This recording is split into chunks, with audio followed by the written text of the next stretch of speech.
This is Radically Alive Women's Edgecast. Hello and welcome to Radically Alive Women, Lydia Violet Farshid-Harutoonian. I hope I said your name Thank right. you. It's quite a You pleasure sure to let did. that to sing this with my mouth. Yeah, yeah. I'm glad to be here.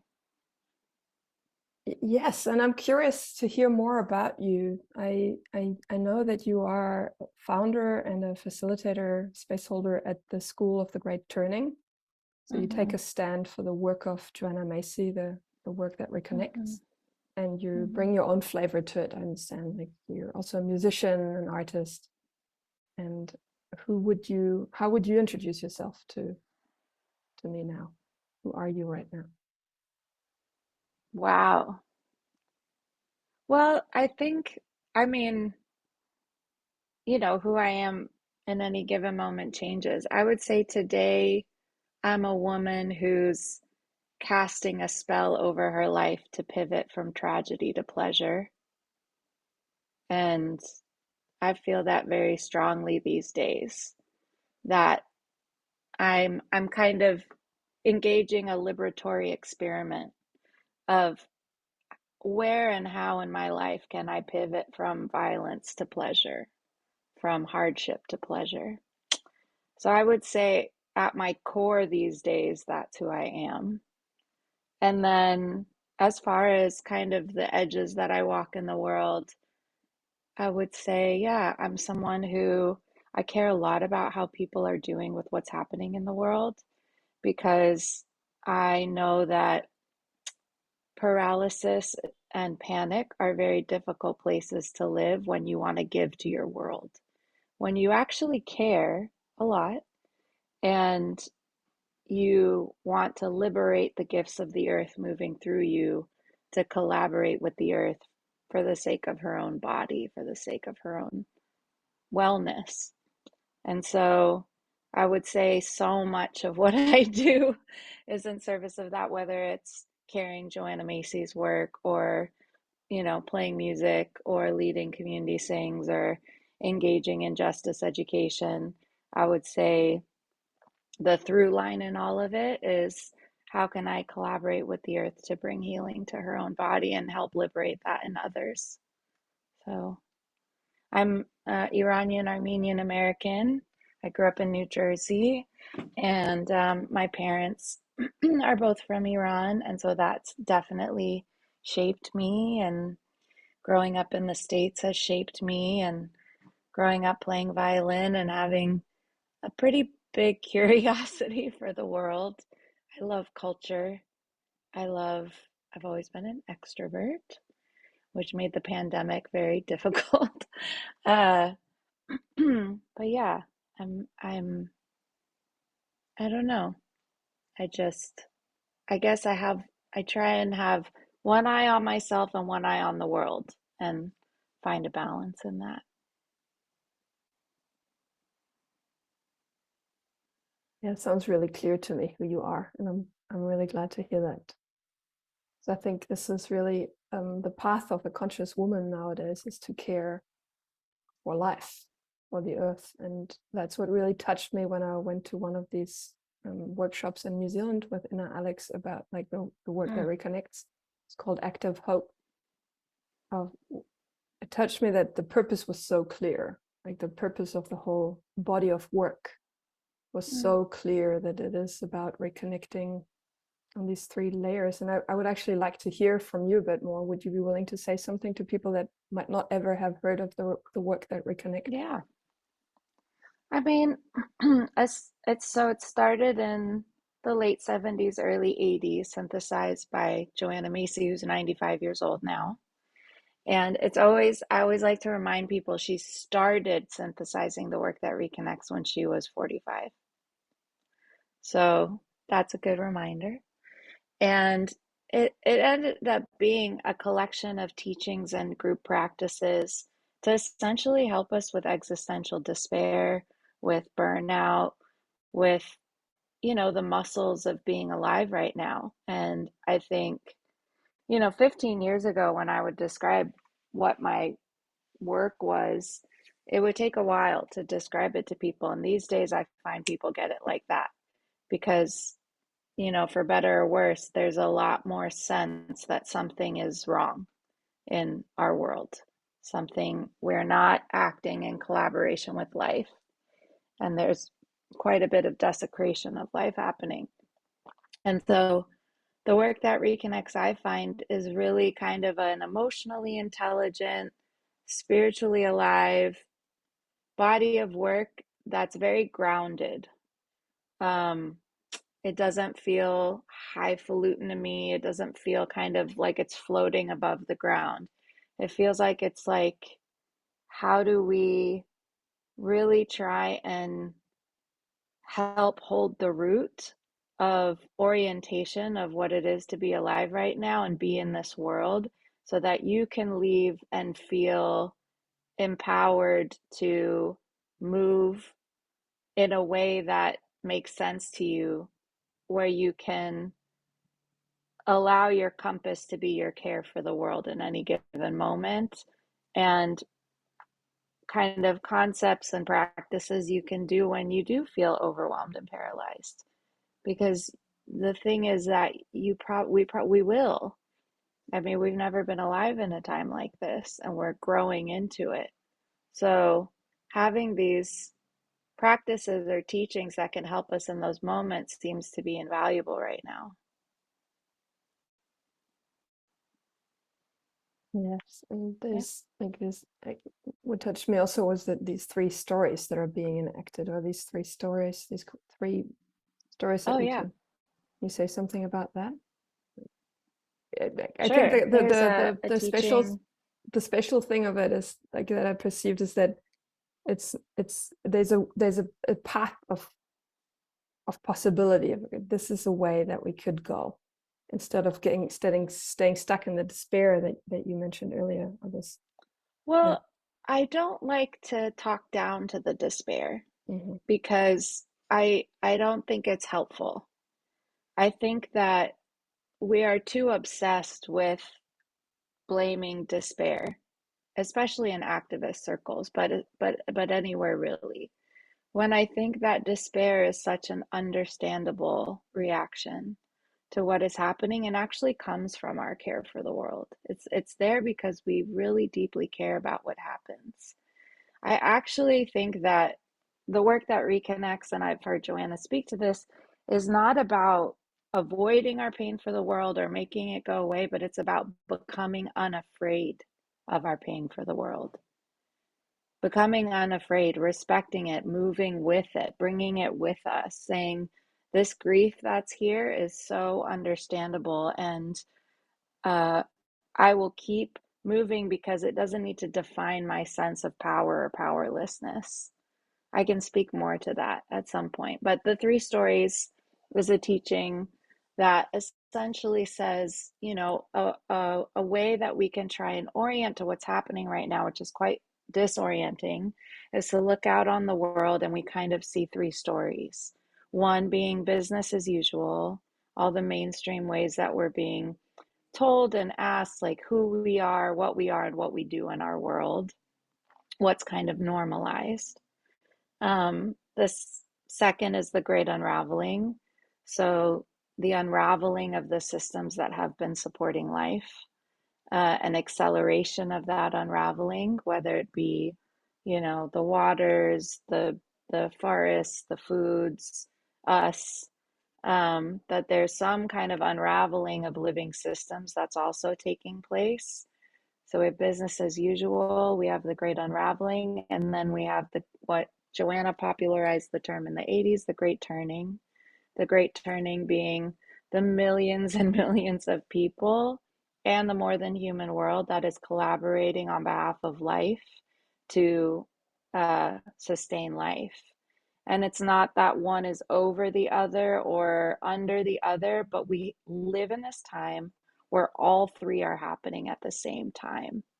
And you wake up at the intersection of that, and then someone says, what do you want to do with your life? So, of course, it's confusing. Of course, it's confusing, especially if you don't have it named. And one of the things that I love that Joanna says about the, kind of nature of this moment is that we don't have the gift of knowing what's going to happen. We don't have the gift of certain outcome to pledge our efforts to. We actually have to try and liberate our truest intentions in the face of uncertainty, in the face of not quite knowing. We don't have, this is going to happen, so guarantee if you act in this way, it's going to work out. We just kind of don't have that liberty right now, right? We live at this knife's edge of uncertainty where we don't know which story is going to win out at the end. What, who's going to make it, who's not going to make it. And she says, so, one of the gifts of that kind of existential uncertainty is that it can liberate us to find our truest intention independent of outcome. I don't know what's going to happen. So what do I want to do? What do I want to give? I know for me, I can drop into, okay, no matter what happens, the love I give, that's what I want to give. Grace is what I want to give. Solidarity is what I want to give. Honesty is what I want to give. Music is what I want to give.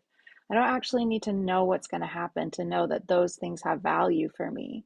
And I know for me, that's been a very liberating kind of idea, or it's not just an idea, it's something I feel very embodied about, is a very liberating thing in my life. Sounds like it really gives you this choice, like, because you don't know what's coming out of it. You have the choice of what do you want to make out of it. Yeah. What you're saying? Yeah. Like, and it helps with the paralysis, because a lot of people wake up today and they feel pretty paralyzed right away. And that's very understandable in our isolated houses, scrolling on Facebook, seeing the news or whatever it is. So that's also why the work that reconnects is group work. I think it's really important to come home to each other, to come back, to face things together, to not kind of feel you bear the load by yourself. Because the reality is that a lot of people are feeling it, and a lot of people are working on behalf of the world every day, not visible to each other. I mean, I get that also. I know that from myself, and I see that in other people, this paralysis or this looking in the outside world and seeing all the things that aren't working, or seeing that, like, for me, it's often like this filter. It's almost hard to see through it. It's like a big fog. And Yeah. yeah. Yeah, and of course, because that is happening. We live in the Great Unravelling. And so finding ways to move that through your body, to have your own existential sense making of this moment and what's happening, and what it means to be alive right now, and what it means to be called towards this moment, and what it means to be a human being on planet Earth right now that cares about what happens. Kind of working through all of that and having support with that, I think is probably pretty important for a lot of people, you know? I mean, the topic that really steers in me or moves in me is this question of what about the women's role? Like, I was also intrigued by the fact that Joanna sourced or she I don't remember the word you said, but she brought it together, this work, and I can clearly sense the imprint of a woman there in the work and the exercises and the distinctions. And how is it for you as a woman to connect with this work, or why does it matter? And like, do you have any wisdom about women It's bringing this interesting forward? because Yeah. I feel multiple kind of rivers. I mean, I love being a woman. I'm so glad to be a woman in this life. And to be a Persian Armenian woman, like, get out of town. Like, I just am so grateful and happy that I'm a woman. Um, and of course, Joanna was the only woman in her grad program at Syracuse in the philosophy and religion department, and she had all of that to kind of contend with. On one hand, I love bringing this work through, and on another hand, I can't help but notice that the least common gender in the room, majority of the time, is cis men. And so I want more men to come be a part of the conversation and be a part of the dialogue. Yeah. And also I think it's important to queer the dialogue. And the more than human world is a pretty queer place. And it's also a place of male female genders, and it's also a place of queer gender and queer sexuality, and like um and at the same time, women are very much still in many places needing support to come forward, needing support to know that we're not the emotional deposit box of our families and our world, and to know that we have minds that we are allowed to engage, and we get to philosophize too, and we get to be existential too, and we get to engage in understanding science also, and I think whenever you have a demographic of people who were silenced for some period of time, it's always important to try and make a balanced space where we hear each other. I love you know I love I don't even know what parts of me anymore are expressions of being a woman, because of how much we're mixing up gender these days, and I love it. I love it. I want to be challenged, not challenged even, inspired. I'm inspired by it. And maybe I'll find parts that feel like, oh, that feels like that's there because I'm a woman. And then there's other parts that's like, oh, that's not necessarily there because I'm a woman, but I've been conditioned to think that's there because I'm a woman. Like empathy. What a ridiculous thing to think, only women have empathy. It's like, wait, no, no, no, no, no. We got to let everyone develop and have empathy. Like, Yes. so it's a mixed experience. I just know I'm really happy to be a woman. I love it. What do you love about it? I don't know. I just love, um, I love, God, what do I love about it? Why do I love it? Because I have this really deep sense that I love being a woman. Um, man. Well, I guess there is part of me that still feels the rebellion of being a woman in certain spaces. Like, I'm not gonna lie, I love getting up in front of a room and being smart, and the rebellion feeling. I love getting up on stage and playing the banjo and the fiddle, and what feels like the rebellion of that.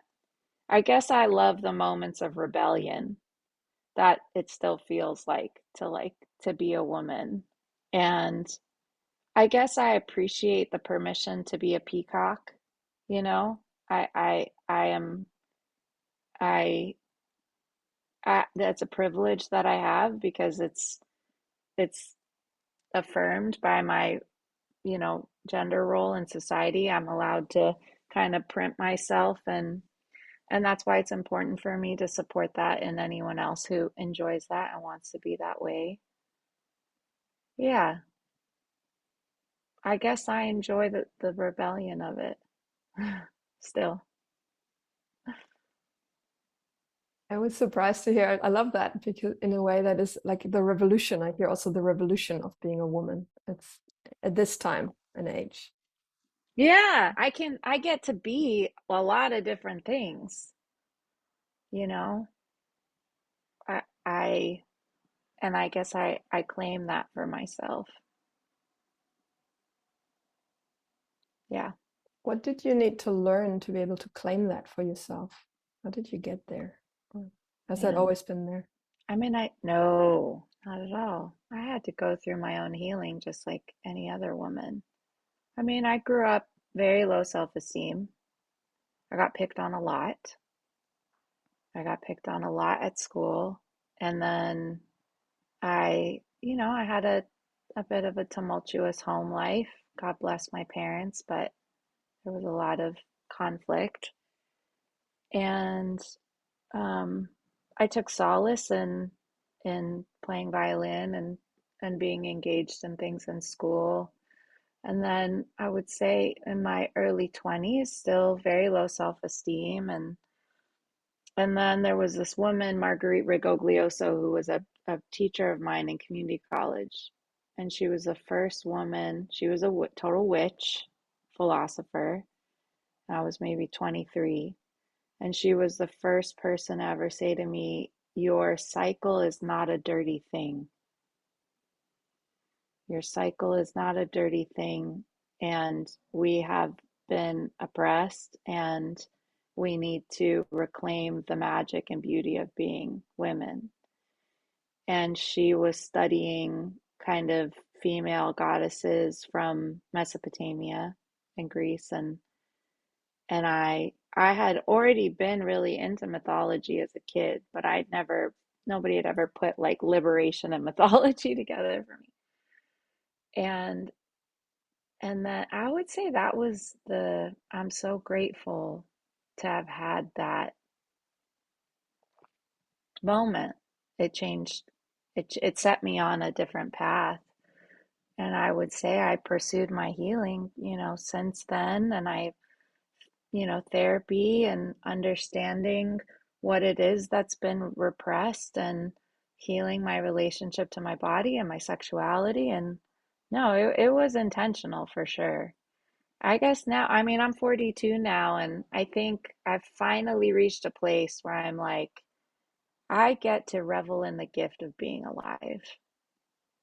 And I'm going to do that as much as I can while facing this moment and being unafraid to be with others in it and help support others to face it in a way that feels more sturdy and liberatory. Yeah.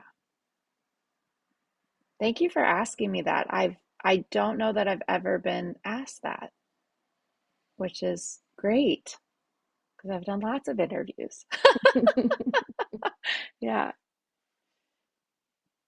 Yeah, I mean, I'm curious also because when we started, I said I'm a little scared before we recorded, because part of what my learning and my unraveling is to get intimate with my fear, where I Mm-hmm. learned that there's a fear that can, like this old fear, or that fear that I learned, the way I learned it was really freeze, make myself small, hide, be shy. I was so shy. And then the other fear that I've learned about was like, or the fear as a pure energy and information that runs through my body is simply that. It's like this energy that that Mm-hmm. also connects me as a woman to this deep mysticism in myself. This, like, in a way it's really hard to put your finger on. It's like, what is a woman? And that is due also to this realm of this unknown and this, yeah, that needs to be unraveled. I think that's, yeah. So I'm curious what you know about that,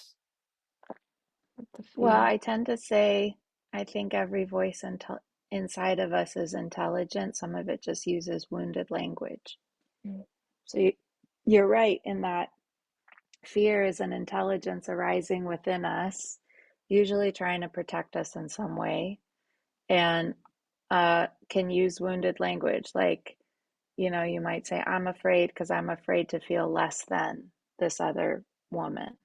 Or "I'm afraid because I don't know what's going to happen and what if it goes bad?" Versus like um, letting my fear kind of shape me into being intentional with my time.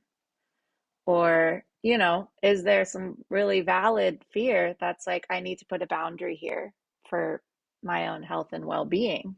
And then, yeah, then that's kind of the order of the day. Um, yeah, so that's kind of how I feel about that. Thank you. Yeah, I sense, or I think, like, you couldn't be where you are at if you hadn't learned to be with your fears somehow. Right? It seems Somehow. like you've been you've been I'm not taking perfect, some but I've taken some, sounds like you've taken some radical steps in your life, like to shift patterns, or to go for what you love, to take a stand for that. I do think one of my superpowers is gumption. I I I have gumption as like jumping in 2 feet. I, even through all of my confidence issues and, whatever it was going on in my life, I would say yes to like a new project or a new, I don't know, I would just say yes, you know. And even recently, these Sudanese women reached out to me to train them in the work that reconnects. And so, not only did I say yes, but then 2 months later, I was like, how can I just go to England and meet you and train you in person? And so then I just did it, Whoa. and did a little fundraiser. And I'm leaving today to go. And this weekend, we have a 3-day training with 10 Sudanese and one Palestinian woman training in the work that reconnects, and that I think helps me carry me. I don't, I try not to overthink a good thing. Something that I know is like, this is a good thing. This would be a good thing to do. Okay, great, let's do it. And the other things I take more time with, and I'm like, all right, we got to plan this, and like, but if it's a good thing, I try to just say yes and then find a way, because I know it will feed me back like tenfold and just inspire me for the next thing. Yeah. How do you discern what's a good thing, what is not? Well, now I have a feeling. Now I've done it enough that I get a feeling in my body of the thing to say yes to. But, you know, I was an experiment in my adulthood of, not even just in my adulthood. When I was either 13 or 15, I'm not great with ages. I was like invited to do an exchange in Switzerland and stay with this family for 3 weeks. And then their daughter came and stayed with us for 3 weeks. And I just said yes. Like, and I flew by myself. And I don't know. I just might as well. Might as well. Might as well. I sense that Yeah. this embracing life really comes through you. That what you said earlier about might as well live life to the fullest Yeah. while you're at it. And, just to be honest, so that people know, it's like I'm human. I've struggled with depression on and off. So it's not like I'm this like always inspired person moving out on the landscape of the world. I have had my bouts with freeze, which is, I think, part of why I have compassion for it and try and understand how to work with it, you know. Um, but I try and live a, a life that I would be proud of, even with that, and with compassion for when that time comes in my life, which is part of my struggle. Hmm. I appreciate that you bring that, because I guess it would be a fantasy to believe that anybody is just in the light and bright side of it all the time. No, not at all.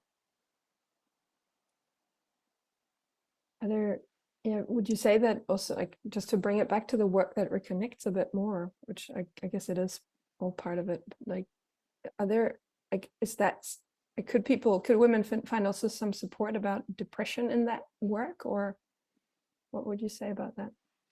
I mean, I think so. It's definitely, we do grief work. For some people, I don't like to make big kind of whole claims like this will fix this, but there are many people that experience that. Sometimes depression is the freezing of grief in the body.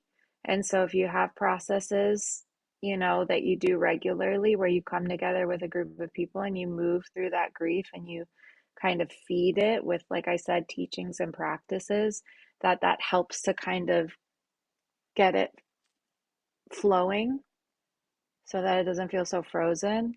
And then nourishing, with pleasure and with really a homecoming into the body of earth, into collaboration with the body of earth. But nothing's a fix-all. There's also, you know, you don't you go to a Work That Reconnects workshop, and I think you get a lot from it, and then you go into your life and maybe you're quite isolated, and you need to try and figure out how to shift some of that to also help with the depression. Maybe it is something that is rooted in, some kind of chemical composition in your body that you could use some support with for a few months to move it. I don't judge any of those support systems. I just find that the Work That Reconnects really helps with the lonely, confused, feeling powerless part of us. I find that it really does help with that. That's why I've pledged my life to it. I've pledged my life to continuing this legacy because I have seen the way it helps people. I've done it with thousands of people now, and I've seen the way it helps people over and over again, many different demographics, many different communities. And so that's why I keep doing it. So yes, I vote for the Work That Reconnects.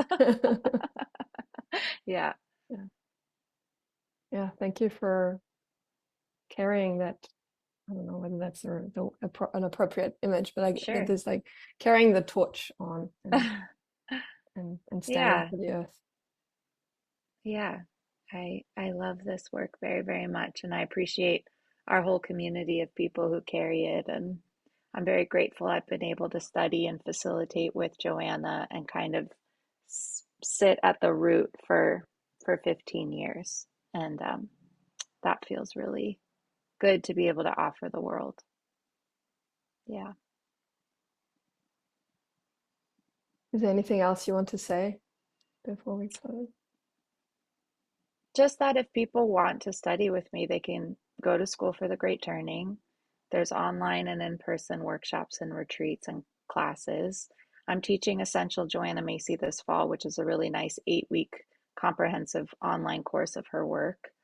And there's always more and more happening. I want to come to Australia this winter because I really want to meet John Seed in person. And so we're in discussion about me going to Australia and doing some work in person. So if you want that to happen, then you can write to me and be like, yeah, come.